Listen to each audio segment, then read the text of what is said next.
అమ్మ కొడుతుంది కాబట్టి. కొడుతుంది కాబట్టి చంపేయాలని మరి చంపేస్తే నీకు అన్నం ఎవరు పెడతారా? అన్నం మా నాన్న పెడతారు. మరి స్నానం ఎవరు చేస్తారు? మా నాన్న చేస్తాడు.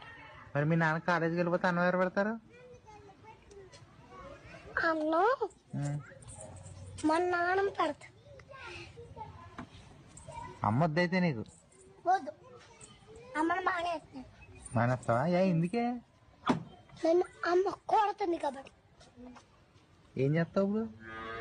చంపేస్తాను. మరి మీ నాన్న చెప్పావా? చెప్పా, గణదడానికి వెళ్ళాడు. గణదడానికి వెళ్ళాడా? నిజమేదా అబద్ధం అనుకుంటున్నావా? అబద్ధం కాదు, అబద్ధం కాదు, మంచిదే చెప్తున్నా. నిజమే. నిజమే, చంపేస్తాను. తప్పు కదా, అమ్మని చంపచ్చా? చంపేస్తాను. ఎందుకు?